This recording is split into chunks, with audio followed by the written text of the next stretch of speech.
మనం విపత్తులు ఎదుర్కొంటున్నప్పుడు, కష్టాలు శ్రమలను ఎదుర్కొంటున్నప్పుడు ఏం చేయాలి? ఆయా కష్టాల్ని, శ్రమల్ని, ఇబ్బందుల్ని ఎదుర్కొంటున్నప్పుడు మనం ఏం చేయాలి? జవాబు చాలా సులభంగా చెప్పచ్చు. ప్రార్థనల్లో దేవునిని వెతకాలి. నువ్వు సాధారణంగా చేసే ప్రార్థనలు కాదు ఇవి. ఆయన పాదసన్నిధిలో కూర్చొని నువ్వు ఇస్తావా లేదా దేవా అని పోరాడే ప్రార్థనలు, పట్టుదలగా చేసే ప్రార్థనలు ఇవి. ఇది తప్ప వేరే పరిష్కార మార్గం లేదు. దయచేసి గమనించండి. అద్భుతంగా దీన్ని మనం ఆచరణలో పెట్టాలి. నువ్వు చేసే 5-10 నిమిషాల ప్రార్థనలు పనికిరావు. లోతుగా ప్రార్థించాలి. ఆసక్తితో, ఆశతో ప్రార్థించాలి. ఆత్మయందు తీవ్రత కలిగినటువంటి వాళ్ళంగా ప్రార్థించాలి. దయచేసి గమనించండి. ఒక వ్యక్తి తన స్నేహితుడి దగ్గరికి వెళ్ళాడు మధ్యరాత్రి వేళ. ప్రభు చెప్పినటువంటి ఉపమానం ఇది. కారణం ఏంటంటే, ఆ వ్యక్తి ఇంటికి ఇంకొక స్నేహితుడు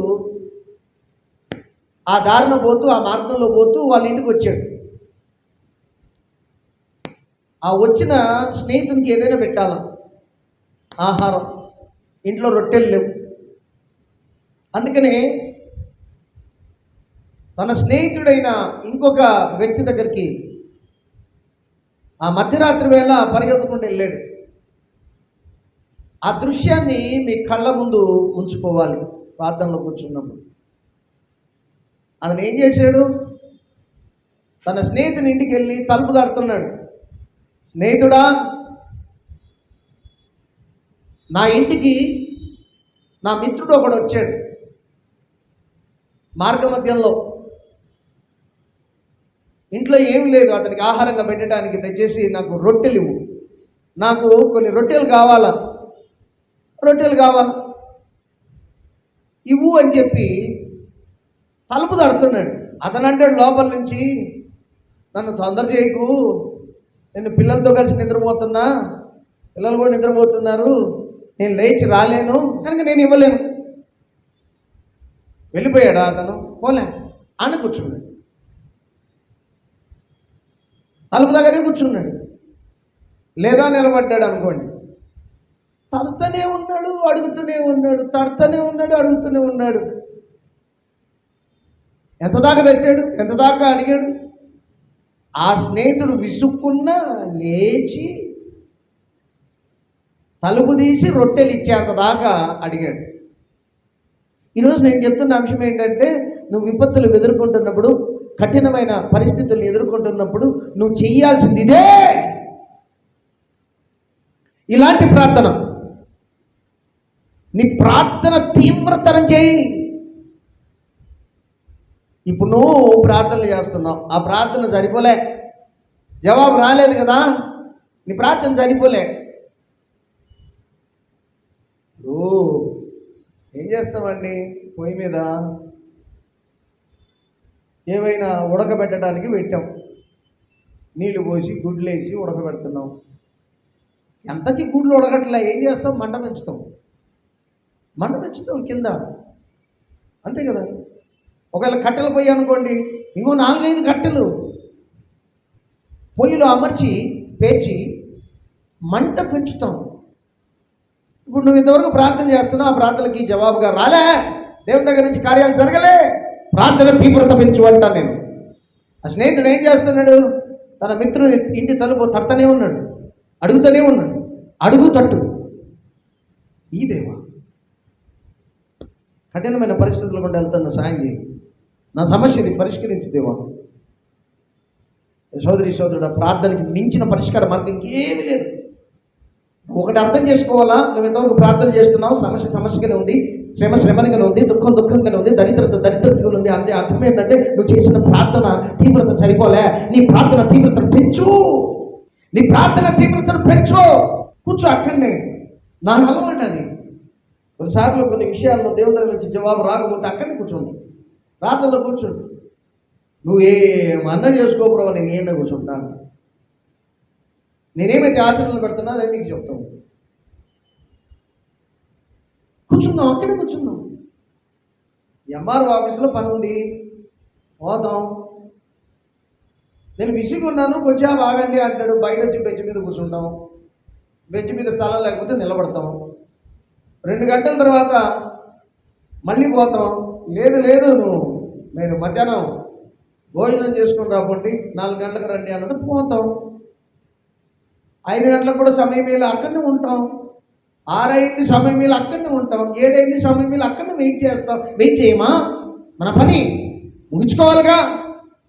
అడుగుతామా లేదా? అదే ఆసక్తి ప్రార్థన విషయంలో ఎందుకు లేదు?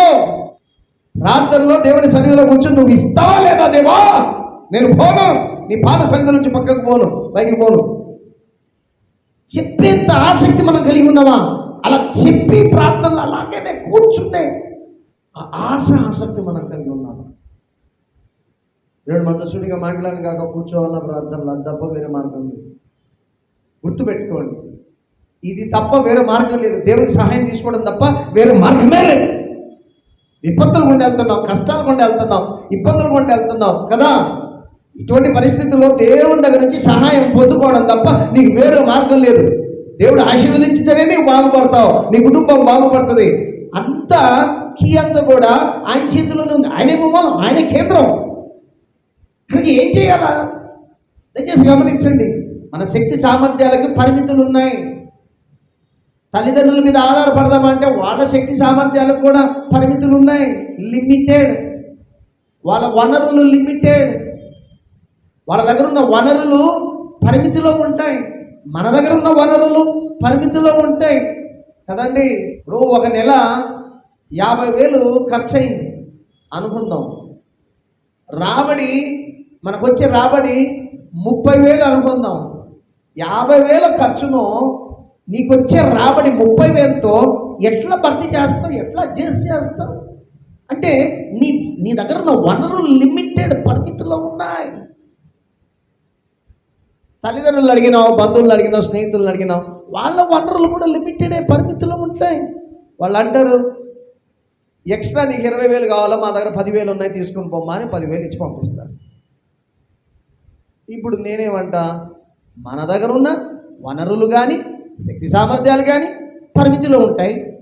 మన బంధువులు, తల్లిదండ్రులు, మిత్రుల దగ్గర ఉన్న వనరులు కానీ లేకపోతే ఆ శక్తి సామర్థ్యాలు కానీ లిమిటెడ్, పరిమితిలో ఉంటాయి. కానీ దేవుడు ఇట్ట అంటాడా? నా దగ్గర అంత డబ్బు లేదులే, నేను చేయలేను, నేను ఆ పని చేయలేనులే, నీకు ఇది ఇవ్వలేనులే, నీ కుటుంబానికి ఇది చేయలేనులే అని ఆయన అనగలడా? ఆయన అనలేడట. ఆయన అనగలడా? ఆయన వనరులు పరిమితమైనవి కావు, ఆయన శక్తి సామర్థ్యాలు పరిమితమైనవి కావు. అన్లిమిటెడ్, లిమిటెడ్ కాదు, అన్లిమిటెడ్, అపరిమితమైనవి. ఆయన వనరులు కానీ శక్తి సామర్థ్యాలు కానీ అపరిమితమైనవే. నేనేమంటాను అంటే, ప్రభు వైపు మీ దృష్టి పెట్టాలని మిమ్మల్ని ప్రభు వైపుకి నెడుతున్నా. దయచేసి గమనించండి, తీవ్రతరమైన ప్రార్థన చేయటం అనేది మన జీవితంలో, అనుదిన జీవితంలో ఒక భాగమై ఉండాలా. ప్రభు పాదాలు పట్టుకుని ఏలాడటం అనేది మనకు అలవాటై ఉండాలా. ఎంతగా టైం వేస్ట్ చేస్తూ ఉంటాం అన్నదినం, ఎంతగా టైం వేస్ట్ చేస్తూ ఉంటాం. దేవుని సన్నిధిలో గడపడానికి మనసు రాదు. ఎందుకు? అది మనకి ఇష్టం ఉంది. నిజం చెప్పండి, ఆలోచించండి. మీ మనసులో ఉన్న ఆశ, కోరిక, ఇష్టాలు, వాటిని ఒకసారి పరిశోధించండి. మీకు నిజంగా ఇష్టంగా ఉందా? ప్రభు పాద సన్నిధిలో కూర్చొని అడుగుకొని పొందుకోవటం ఆశ కలిగి ఉన్నామా? ఇష్టం కలిగి ఉన్నామా? ఈరోజు నేర్చుకుందాం పాట. సమయం వ్యర్థం చేయకుండా ఎప్పుడు టైం దొరికితే అప్పుడు ఆయన సన్నిధిలో కూర్చొని అడుగుతూ ఉండటమే, ఆయన స్తుతిస్తూ ఉండటమే, ఆయన ఆరాధిస్తూ ఉండటమే, ఆయనకు కృతజ్ఞతలు తెలియజేస్తూ ఉండటమే, ఆయన దగ్గర నుంచి మనకేం కావాలో అది రాబట్టుకుంటూ ఉండటమే. కనుక సోదరుడా, విపత్తులు కలుగుతూ ఉన్నప్పుడు, విపత్తులు ఎదుర్కొంటున్నప్పుడు మనం ఏం చేయాలా? ప్రార్థన చేయాలా. ప్రార్థనలో దేవునిని వెతకాలి. చేయాలో, ప్రార్థనలో దేవుని సన్నిధిలో కూర్చొని మనకు కావలసినవి ఏవేవి దొరకగలవో ఆయన సన్నిధిలో నుండి అవన్నిటిని మనం పొందుకోవాలా, తీసుకొని జోబులో వేసుకోవాలి, నింపుకోవాలా, తీసుకొని ఒడిలో వేసుకొని నింపుకోవాలి. దేవుడు మనతో సూటిగా మాట్లాడిన కాదు. అవసరమైతే ఈ వారంలో నేను ఒకరోజు ఉపవాసం ఉందాం, ఉపవాసం ఉండి ప్రార్థన చేద్దాం. దయచేసి గమనించండి, మీ దృష్టి ఎప్పుడు కూడా ప్రార్థన మీద నుంచి పక్కకు పోకూడదు. 2-3 నెలలు ప్రార్థన చేసిన తర్వాత కూడా దానికి ఏమి జవాబు రాలేదే, నిరాశపడిన అవసరం లేదు. నీ ప్రార్థనలు ఏవి కూడా వ్యర్థంగా పోవు. ఆయన దగ్గర ఫైల్ అప్ అవుతూ ఉంటాయి, నిల్వ ఉంటాయి విజ్ఞాపనలు. ఆయన దగ్గర నిల్వ ఉంటాయి ఆ విజ్ఞాపనలన్నీ కూడా. 3 నెలలు ప్రార్థన చేస్తున్నా ఏం కాలేదు అంటే ఆయన దగ్గర ఎంత ఒత్తిడి కలగజేస్తాయో తెలుసా నీ ప్రార్థనలు. ఆయనేమో తన సమయంలో చేయాలని వేచి ఉంటాడు. ఎప్పుడెప్పుడు వస్తుందా సమయం, అప్పుడు ఇద్దామా అని వెయిట్ చేస్తుంటాడు. కానీ నీ ప్రార్థనలు చాలా ఒత్తిడి కలగజేస్తాయి. నువ్వు అనుకుంటావు ఆయన మనశ్శాంతిగా ప్రశాంతంగా ఉంటాడని, నీ ప్రార్థనలు ప్రశాంతతను పోగొడతాయి. ఎప్పుడెప్పుడు తుమికి మన కొరకు ముందుకొచ్చి చెయ్యాలా అని ఆశతోనే ఉంటాడు. సమయం దేనికైనా దేని కాలమునందు అది చక్కగా ఉన్నట్లు ఆయన సమస్తంలో నియమించి ఉన్నాడు. ప్రసంగి 3:11. దేవుడు మనతో సూటిగా మాట్లాడినగా 1717వ సంవత్సరంలో ఉత్తర ఐరోపా ప్రాంతంలో విధ్వంసకరమైన తుఫాన్ వచ్చింది. కొన్ని రోజుల తరబడి తుఫాన్ విజృంభించింది. విస్తృతమైన వరదలు వచ్చాయి ఉత్తర ఐరోపా ప్రాంతంలో. అందుకనే నెదర్లాండ్స్ అనే దేశం, ఆ తర్వాత జర్మనీ దేశం, డెన్మార్క్ దేశం, ఈ దేశాలలో వేలాది మంది ప్రాణాలు కోల్పోయారు. ఆ టైంలో అటువంటి క్లిష్టమైన పరిస్థితుల్లో ఒక స్థానిక ప్రభుత్వం ప్రతిస్పందించింది ఈ విపత్తుకు.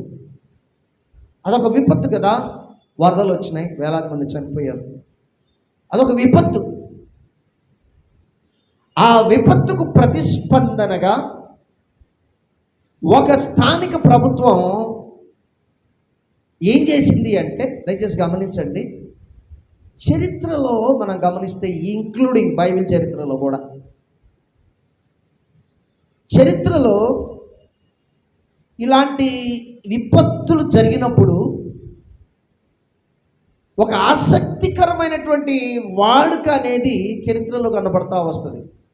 అంటే ఒక ఆసక్తికరమైన అలవాటు ప్రజలు కలిగి ఉన్నారు, ముఖ్యంగా విశ్వాసులైన బిడ్డలు. విపత్తులు కలుగుతూ ఉన్నప్పుడు మన బైబిల్ చరిత్రలో చూసినా, నేను ఒక ఎగ్జాంపుల్ చెప్తాను ఈరోజు బైబిల్లో నుంచి. అలాగే బైబిల్ కాకుండా మామూలు చరిత్రలో చూసినా కూడా ఇలాంటి విపత్తులు జరిగినప్పుడు విశ్వాసులైన బిడ్డలు ఒక ఆసక్తికరమైనటువంటి వాడుకను అనుసరించేవాళ్ళు, అవలంబించేవాళ్ళు. ఇక్కడ కూడా ఒక స్థానిక ప్రభుత్వం అలాంటి వాడుకను అవలంబించింది, అలవాటును అవలంబించింది. ఏంటంటే ముఖ్యంగా డచ్ నగరం గ్రోనింగెన్ అన్నటువంటి నగరం, దాని పేరు గ్రోనింగెన్. ఈ డచ్ నగరం గ్రోనింగెన్ సంబంధించిన ప్రాంతీయ అధికారులు ఏం చేశారు అంటే, ఈ విపత్తుకు ప్రతిస్పందనగా వాడుకలో ఉన్న ఒక అలవాటు అని చెప్పుకుంటూ వస్తున్నాగా, చరిత్రలో విపత్తులు ఎదుర్కొంటున్నప్పుడు ఒక వాడుకలో ఉన్న అలవాటు ఏంటంటే, ఒక ప్రార్థనా దినాన్ని ప్రతిష్ఠిస్తారు. ఒక ప్రార్థనా దినాన్ని నిర్ణయించి జనాలందరినీ సంఘాల్లో కూడుకొని ఆ ప్రార్థనా దినం రోజు ప్రార్థన చేయండి అని పిలుపునిచ్చేవాడు.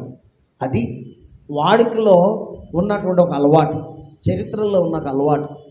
ముఖ్యంగా విశ్వాసులైన బిడ్డల విషయంలో ఈ అలవాటును మనం చూడగలం. విపరీతమైనటువంటి విపత్తులు ఎదుర్కొంటూ ఉన్నప్పుడు, ఇది చరిత్రలో ఆయా సంవత్సరాలలో, తరాలలో, సమయాలలో ఉండే విశ్వాసులైన బిడ్డలు ఒక ప్రార్థనా దినాన్ని నిర్ణయించి ఆ దినం అందరు సమకూడి ప్రార్థించవలసిందిగా పిలుపునిచ్చేవాడు. కనుక డచ్ నగరమైనటువంటి గ్రోనింగెన్ కూడా దాంట్లో ఉన్న ప్రాంతీయ అధికారులు ఏం చేశారంటే ఈ విపత్తుకు ప్రతిస్పందనగా ఒక ప్రార్థనా దినాన్ని ప్రతిష్ఠించారు. పౌరులందరికీ ఒక పిలుపునిచ్చారు. ఆ ప్రార్థనా దినం రోజు సంఘాల్లో సమకూడి ప్రార్థించండి అని. కనుక ఆ నగరానికి చెందినటువంటి వాళ్ళందరూ కూడా ఆ దినం ప్రార్థనా దినం రోజు సంఘాల్లో సమకూడి వాక్యాన్ని విన్నారు, కీర్తనలు పాడారు, గంటల కొద్దీ ప్రార్థించారు అని చరిత్రకారుడు నివేదించాడు. ఇది 1717 సంవత్సరంలో జరిగినటువంటి ఒక సంఘటన.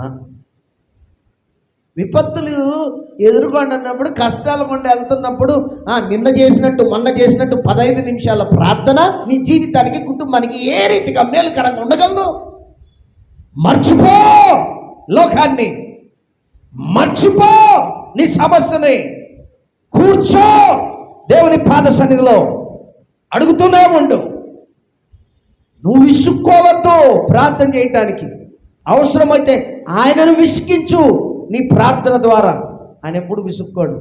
నువ్వు ఎన్ని గంటలు కూర్చున్నా కానీ, 24 గంటలు కూర్చున్నా కానీ ఆయన ప్రశాంతంగా వింటాడు తప్ప విసుక్కోడు. కానీ మనం అది నిర్ణయించుకొని కూర్చోవాలి. ఏమని? నేను విసుకోకూడదు ప్రార్థించటంలో. నేను అవసరమైతే ప్రార్థిస్తూ దేవుణ్ణి విసుగు తెప్పించాలి తప్ప నేను విసుక్కోకూడదు. విసుక్కక నిత్యము ప్రార్థన చేయండి. లోక 18:1. దేవుడు మనతో సుడిగా మాట్లాడినగాక. ప్రియ సోదరి సోదరుడా, ప్రార్థించండి. విపత్తులు ఎదుర్కొంటున్నప్పుడు ఇది తప్ప వేరే మార్గం లేదు. నువ్వు ప్రార్థించకుండా చేయడానికి చాలా వస్తుంటాయి జీవితంలోకి. ఒకటి నిరాశ వస్తుంది, నిరుత్సాహం వస్తుంది. అరే నేను ఇంతకాలం ప్రార్థన చేశా, ఏం జరగలేదుగా, అదొక పెద్ద నిరుత్సాహ తలంపులు. నేను ఇంతకాలం ప్రార్థన చేస్తూ వచ్చి ఏం జరిగింది, నాకు ఏం జరిగింది? నేనేమంటానంటే నువ్వు దేవుని నమ్ముకొని ఉన్నావు కనుక దేవుడు నిన్ను విడిచిపెట్టాడు. దేవుడు నీ నమ్మకాన్ని సిగ్గుపడేలా చెయ్యడు. ఆయన నిన్ను సిగ్గుపడనీయడు.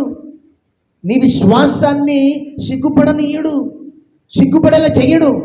ఈరోజు కాకపోతే రేపు చేస్తాడు, రేపు కాకపోతే వచ్చే సంవత్సరం చేస్తాడు, తప్పనిసరిగా చేస్తాడు. నువ్వు చేయాల్సింది ఏంటంటే నీ ప్రార్థన తీవ్రతను పెంచు. ఈ వారంలో ఒక పూట ప్రార్థన పూటగా నిర్ణయించి నువ్వు ఆ రోజంతా ఆ పూట అంతా ప్రార్థన చేయి. నేను దినం అంటల్లా, ఒక పూట అంటున్నా. ఒక పూట 3 గంటలు 4 గంటలు కూర్చో అట్టలే. అదే ఇంకొక వారం కూడా చెయ్యి. నీ ప్రార్థనకి జవాబు వచ్చేంత దాకా చెయ్యి. ఇప్పుడు నేనేమంటాను అంటే దయచేసి గమనించండి. ఒక ఎంఆర్ఓ పొద్దున్న నుంచి సాయంత్రం దాకా ఆయన ఆఫీసు ముందు నువ్వు బెంచ్ మీద కూర్చుండటం చూసినప్పుడు ఆయనకే మనసు కరిగి సాయంత్రం 6 గంటలకు 7 గంటలకు నిన్ను పిలిచి నీ పని చేసి పంపిస్తాడు. మానవుడిగా ఒక దయ, ఒక హృదయంలో కొంచెం కనికరం అనేది ఉంటుంది. మానవ మాత్రాలుగా ఎవరికైనా కొంచెమన్నా ఉంటుంది, ఎంత కఠినుడికైనా కానీ కొంచెమైనా ఉంటుంది. మరి మామూలు మనుషునికి కొన్ని గంటలు ఆ రీతిగా వెయిట్ చేస్తున్నప్పుడు, కూర్చొని ఉన్నప్పుడు దయ కలిగి కనికరం కలిగి పనిచేసి పెట్టినప్పుడు మన కనికరం గల తండ్రి ఆయనకి కనికరంతో ఆయన హృదయం అంతా నింపబడింది, కృపతో నింపబడినోడు, అత్యంత కృప కలిగినోడు, దయ కలిగినటువంటి వాడు. ఆయన లక్షణాలేవే. ఇక ఆయన కృప చూపడా, దయ చూపడా, కనికరం చూపడా? వైఫల్యాలు మనలో ఉన్నాయి. విరమించొద్దు, మధ్యలో విరమించొద్దు, ప్రార్థనని విరమించొద్దు. ఇది తప్ప, మళ్ళీ ఒకసారి నేను చెప్తాను, ఇది తప్ప నీకు వేరే మార్గమే లేదు. నీ కుటుంబ పరిస్థితులన్నీ చక్కబడాలి అంటే, నీ పిల్లలంతా కూడా చక్కగా వారి భవిష్యత్తు కట్టబడాలి అంటే, వాళ్ళకి కావాల్సినంత సమకూర్చబడాలంటే ఈ తప్ప వేరే మార్గం లేదు. నీ దగ్గర ఏమైనా బెటర్ మార్గం ఉందా చెప్పండి? బెటర్ వే ఏమైనా ఉందా? నువ్వు ఎవరిని చూసినా అంటే ఎవరి వైపు సహాయం కొరకు చూసినా కానీ గుర్తుపెట్టుకోండి, వాళ్ళ దగ్గర ఉన్న వనరులు కావచ్చు, శక్తి సామర్థ్యాలు కావచ్చు, లిమిటెడ్, పరిమితమైనవి. అపరిమితమైన వనరులు, అపరిమితమైనటువంటి శక్తి సామర్థ్యాలు కలిగిన వాడు మన ప్రభువైన యేసే. ఆయన చెంత కూర్చొని ఇవ్వుదేవా నీవు ప్రార్థన చేయటానికి చేత కాకపోతే నీ హృదయం నుంచి ఒకే మాట రానియండి, నాకు సహాయం చేయదేవా, కృప చూపించదేవా, హ్యావ్ మెర్సీ లార్డ్, ఇవ్వుదేవా. ఇదొక్కటే చేయి. అరిగిపోయిన రికార్డ్ లాగా ఇదొక్కటే రానియండి నీ హృదయంలో నుంచి. ప్రార్థనా దినాన్ని ప్రతిష్ఠించు. సోదరి సోదరుడా, ప్రార్థనకైనా పిలుపునివ్వండి. ప్రార్థనలో దేవుని వెతకండి, ప్రార్థనలో దేవుని సన్నిధిని వెతకండి, ప్రార్థనలో దేవుని వెతుకుతూ దేవుని సన్నిధిలో దొరికే వాటి చేత మిమ్మల్ని మీరు నింపుకోండి.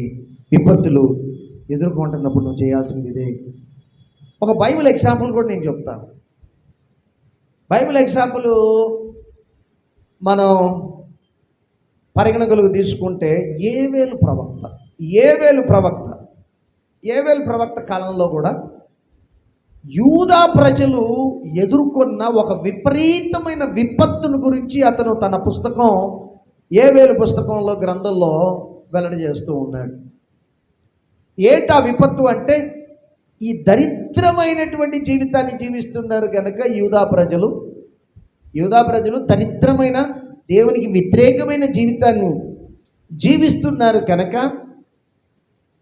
దేవుడు ఏం చేశాడంటే మిడతల తెగుల్ని వాళ్ళ మీదకి పంపించాడు. మిడతల తెగుళ్ళు అన్ని గొంగళ పురుగులు, ఈ పచ్చ పురుగులు, మిడతలు, చీడ పురుగులు, ఇట్లా ఇవన్నీ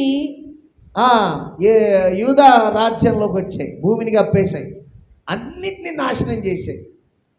దయచేసి గమనించండి, మిడతల తెగులు అనేది ఏవేలు భక్తుడు తన కాలంలో యూదా ప్రజల మీదకి దేవుని ఉగ్రతగా వచ్చిన మిడతల తెగులు యూదా ప్రజలు ఎదుర్కొన్న ఒక విపరీతమైనటువంటి విపత్తును గురించి వెల్లడి చేస్తూ ఉన్నాడు. దయచేసి గమనించండి, ఈ విపత్తు వచ్చింది కదా, ఫైనల్గా ఏం జరిగింది? యూదా ప్రజలందరూ కూడా ప్రార్థన చేయటానికి ముందుకు వచ్చారు. ఈ విపత్తు కూడా చివరికి ప్రార్థనకి దారితీసింది. ఈ మిడతల భీకర సైన్యం, గొప్ప సైన్యం, ఈ మిడతలంతా కూడా సమూహాలుగా యూదా రాజ్యంలోకి వచ్చేసి ద్రాక్ష చెట్లనంతా కూడా పాడు చేశాయి, అంజూరపు చెట్లను కొరికి తుత్తునీలుగా చేసేసాయి. ఇప్పుడు మనం కొన్ని వచ్చిన భాగాలు చదువుకుందాం. ఏవేలు గ్రంథం 1వ అధ్యాయంలో 4వ వచనం చూడండి. గొంగలి పురుగులు, మిడతలు, పసర పురుగులు, చీడ పురుగులు, అన్ని రకాల పురుగులు వచ్చేసాయి. మిడతల్లో ఉన్న అన్ని రకాల పురుగులు వచ్చేసి ఏం చేసాయి? 7వ వచనంలో ఏవేలు గ్రంథం 1వ అధ్యాయం 7వ వచనం, ద్రాక్ష చెట్లను పాడు చేసాయి, అంజూరపు చెట్లను తుత్తినీలుగా కొరికి ఉన్నవి. దయచేసి గమనించండి, ఇటువంటి పరిస్థితులలో వాళ్ళు యూదా ప్రజలు ఒక విపత్తును ఎదుర్కొంటూ ఉన్నప్పుడు మిడతల తెగులు యూదా రాజ్యం మీదకి వచ్చి వాళ్ళ చెట్లను, పంటను అంతా కూడా నాశనం చేసినటువంటి పరిస్థితుల్లో దయచేసి గమనించండి, ఏవేలు భక్తుడు కావచ్చు, యూదా ప్రజలు కావచ్చు, ఈ వినాశనం నుండి విలవిలలాడుతూ ఉన్నారు. అటువంటి పరిస్థితులలో ఏవేలు భక్తుడు ఏం చేస్తున్నాడు? 19వ వచనం, యెహోవా నీకే నేను మొరపెట్టుచున్నాను. దయచేసి గమనించండి, నీకే నేను మొరపెట్టుచున్నాను, ప్రార్థన చేస్తున్నాడు. యోవేలు ప్రార్థన చేస్తూ ఉన్నాడు. అంటే విపరీతమైనటువంటి విపత్తును ఎదుర్కొంటున్నప్పుడు ఈ పరిస్థితులన్నీ కూడా ప్రార్థనకు దారితీశాయి. అటువంటి పరిస్థితుల్లో ఏం చేయాలా? ప్రార్థన చేయాలి. అంత మాత్రమే కాదు, భక్తుడు చెప్తున్నాడు, ఒక పిలుపునిస్తూ ఉన్నాడు. 14వ వచనం, ఉపవాస దినం ప్రతిష్ఠించుడి, వ్రత దినం ఏర్పరచుడి, యెహోవాను బతిమాలుకొనుటకై పెద్దలను దేశంలోని జనులందరినీ మీ దేవుడైన యెహోవా మందిరములో సమకూర్చుడి. ఆయన ప్రార్థన చేస్తున్నాడు, ప్రభువా మాకు సాయం చేయని దేవునికి మొరపెడుతున్నాడు. జనాలందరికీ కూడా ఒక పిలుపిస్తున్నాడు, రండి ప్రార్థన చేద్దాం. ప్రార్థనా దినం ప్రతిష్ఠిస్తూ ఉన్నారు. విపరీతమైన విపత్తు గుండా వెళ్తూ ఉన్నప్పుడు ప్రార్థనా దినాన్ని, ప్రార్థన చేయటను ప్రతిష్ఠిస్తూ ఉన్నారు. ఈ దప్ప వేరే మార్గం లేదు. దయచేసి గమనించండి, వాడి గుర్తుపెట్టుకోండి, ఈ భూమి శపించబడింది. ఒక రకంగా చెప్పాలి అంటే మనకు బాగా తెలిసిన విషయమే, నీ నిమిత్తం నేల శపించబడి ఉంది. ఆదామా, నీ నిమిత్తం నేల శపించబడింది కనుక ఈ ప్రకృతి శపించబడింది, భూమి శపించబడింది మానవుడు చేసిన పాపములను బట్టి. దయచేసి గమనించండి, చాలాసార్లు ఈ విపత్తులు ఎందుకు కలుగుతూ ఉంటాయి అంటే, ముఖ్యంగా దేశాల మీదకి, రాష్ట్రాల మీదకి, నగరాల మీదకి విపత్తులు ఎందుకు జరుగుతూ ఉంటాయి అంటే మానవుల పాపం విస్తారమైనప్పుడు,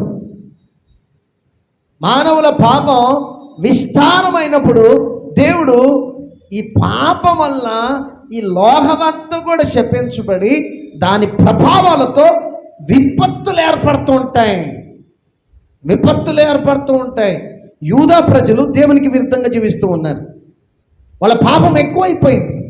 అందుకనే ఆ పాపము ద్వారా ప్రకృతి కూడా, భూమి కూడా శపించబడింది. తద్వారా ఇలాంటి పాపం వల్ల కలిగే ప్రభావాల ద్వారా విపత్తులు ఎదుర్కొంటూ ఉంటాం. దేవుడు మనతో సూటిగా మాట్లాడను గాక. వీటన్నిటి మధ్యలో మనం చేయాల్సింది ప్రార్థన. దేవుడు కూడా ఒక పిలిపిస్తున్నాడు. ఇప్పుడు నేనేమంటున్నా, యోవేలు భక్తుడు ఈ విపత్తు జరుగుతూ ఉన్నప్పుడు, ఈ విపత్తును ఎదుర్కొంటున్నప్పుడు దేవుని సన్నిధిలో కూర్చొని ప్రార్థన చేస్తున్నాడు. తర్వాత జనాలకు పిలుపునిస్తున్నాడు. 14వ వచనంలో, యెహోవా మందిరానికి వచ్చేయండి అయ్యా, వ్రత దినం, ఒక ప్రార్థనా దినాన్ని ప్రతిష్ఠించుకుందాం, ప్రార్థనకు సమకూడదాం, రండి ప్రార్థన చేద్దాం అని జనాలకు పిలుపునిస్తూ ఉన్నాడు. దేవుడు కూడా జనాలకు పిలుపునిస్తూ ఉన్నాడు. దయచేసి గమనించండి. 2వ అధ్యాయం 12వ వచనం, యోవేలు గ్రంథం 2వ అధ్యాయం 12వ వచనం. ఇప్పుడైనను మీరు ఉపవాసం ఉండి కన్నీరు విడుచుచు దుఃఖించుచు మనఃపూర్వకముగా తిరిగి నా యొద్దకు రండి. ఇదే యెహోవా వాక్కు. రండి నా యొద్దకు రండి, ఉపవాసం ఉండండి, ప్రార్థన చేయండి అమ్మా, ఉపవాసం ఉండి ప్రార్థన చేయండి, కన్నీరు విడవండి, దుఃఖించండి, మనఃపూర్వకంగా నా యొద్దకు తిరగండి. దయచేసి గమనించండి సోదరుడా, ఎందుకంటాడంటే దేవుడు, మీ దేవుడైన యెహోవా కరుణావాత్సల్యములు గల వాడును. 13వ వచనం, శాంతమూర్తియు అత్యంత కృపగల వాడై ఉండి, ఇంతవరకు కీడు జరుగుతుంది కదా, ఆ కీడునంతా కూడా ఆపేస్తాడు, దాని నుంచి విడుదలనిస్తాడు. కారణం ఏంటంటే ఆయన గుణలక్షణాలు. ఆ గుణలక్షణాలని మనం ఎప్పుడు ప్రభావితం చేయగలం, ఆయనని ఎప్పుడు మనం ప్రోత్సాహపరచగలం, మనం ప్రార్థన చేస్తున్నప్పుడు, ఉపవాసం ఉన్నప్పుడు, దుఃఖిస్తూ ఉన్నప్పుడు, ప్రార్థనలో కన్నీళ్లు విడుస్తూ ఉన్నప్పుడు, మనఃపూర్వకంగా వేడుకుంటూ ఉన్నప్పుడు. దయచేసి గమనించండి, ఇదే మళ్ళీ పిలుపు 15వ వచనంలో కూడా, బాకా ఊదుడి, ఉపవాస దినం ప్రతిష్ఠించుడి, వ్రత దినం నియమించి ప్రకటన చేయుడి, ఏడవండయ్యా, యాజకులు ఏడవాలా.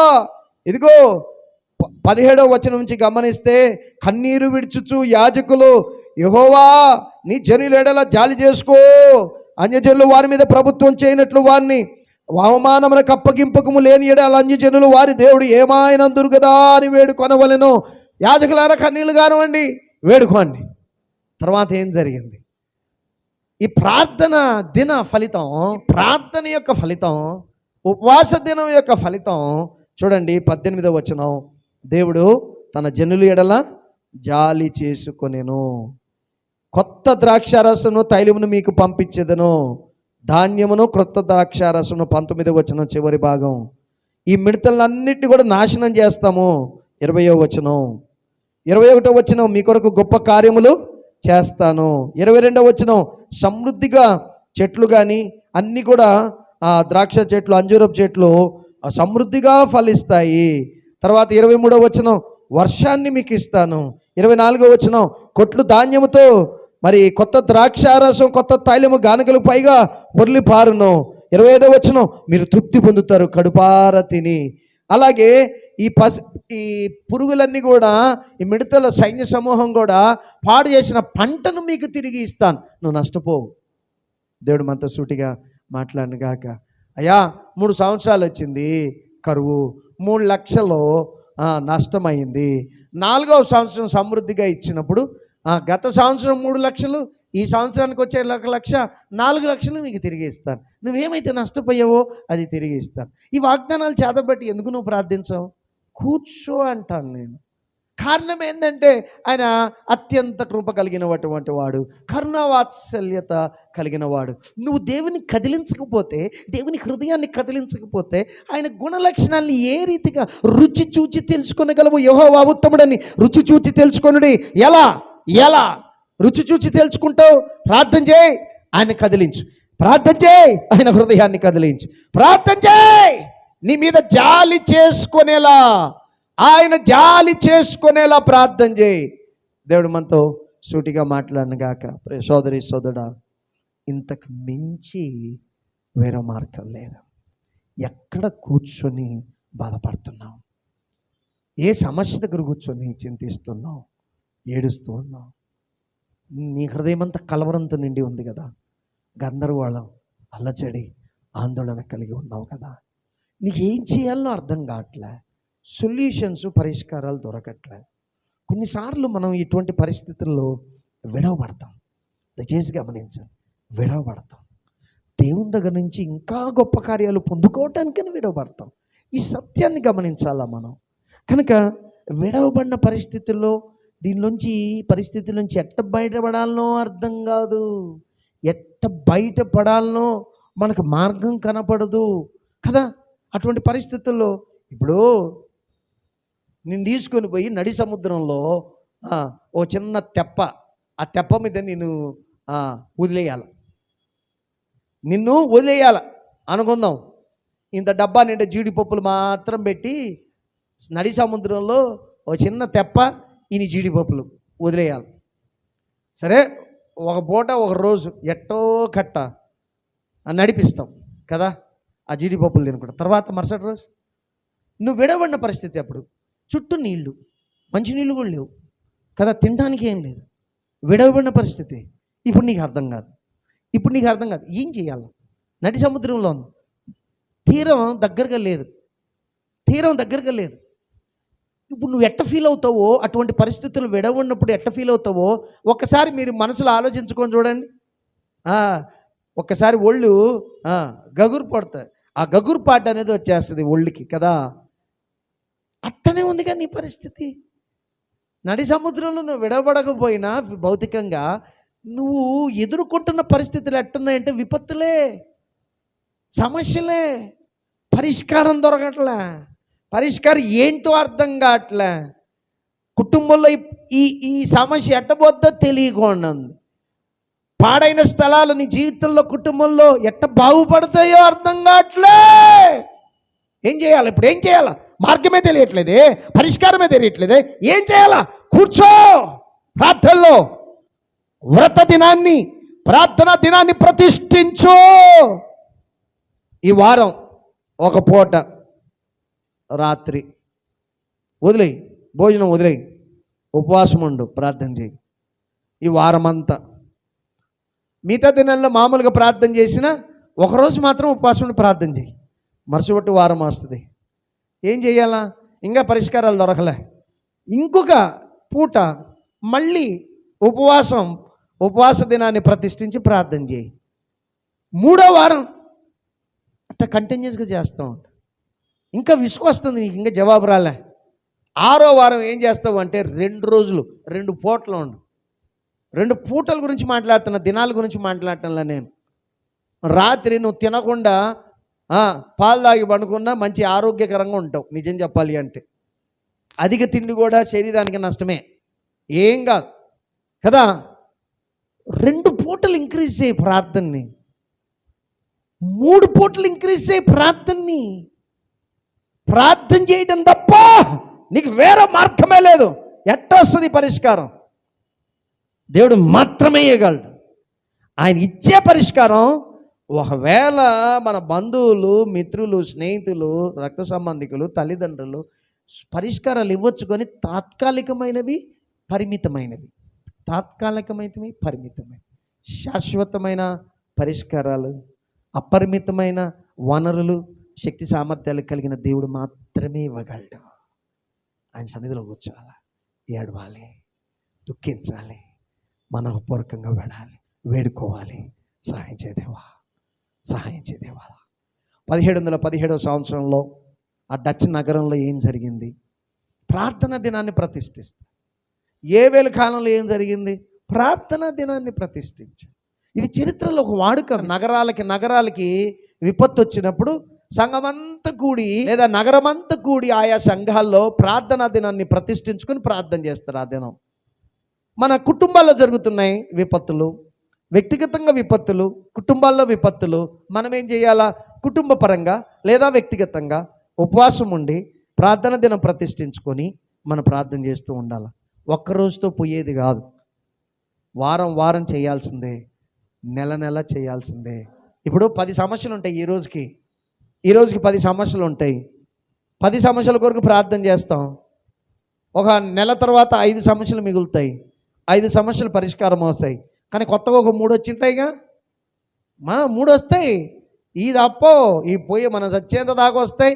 లేదా మధ్యాకాశంలో దయచేసి గమనించండి, సంపూర్ణమైన రక్షణ అనేది ప్రభువుని మధ్యాకాశంలో మనం మహిమ శరీరాలు ధరించి ఆయన ఎదుర్కొంటున్నప్పుడు మాత్రమే పరిపూర్ణమైన సంపూర్ణమైన విడుదల, రక్షణ. ఇంకా ఆ తర్వాత మనకి ఏమి రావు. కానీ ఈ శరీరంతో ఉన్నంత కాలం ఏదో ఒకటి వస్తూనే ఉంటుంది. గుర్తుపెట్టుకోండి. ఒక నెల తర్వాత ఈరోజు 10 ఉంటాయి, ఆ రోజుకి 5 తగ్గిపోతాయి, ఒక 5 ఉంటాయి, కొత్తవి ఒక 3 ఎక్కుచ్చి చేరి ఉంటాయి. సో లైఫ్ లాంగ్ అనేది జీవితకాలం అంతా కూడా ఈ సత్యాన్ని గమనించిన వాళ్ళమై ప్రతి వారం ప్రతి నెల ఈ ప్రార్థనా దినాల్ని ప్రతిష్ఠిస్తూ ప్రార్థిస్తూ ప్రార్థన మానక, ప్రార్థనను విడువక, పట్టుదలతో ప్రార్థన చేస్తూ ఉంటే దయచేసి గమనించండి, ఈ విపత్తులలో అవసరమైనటువంటి సహాయాన్ని, ఆదరణను దేవుని దగ్గర నుంచి పొందుకుంటాం. విపత్తులు ఎదుర్కొంటున్నప్పుడు ప్రార్థన చేయండి, ప్రార్థనలో దేవుని వెదకండి. అప్పుడు దేవుడు అవసరమైన సహాయాన్ని, అవసరమైన ఆదరణని మనకు అందజేస్తాడు.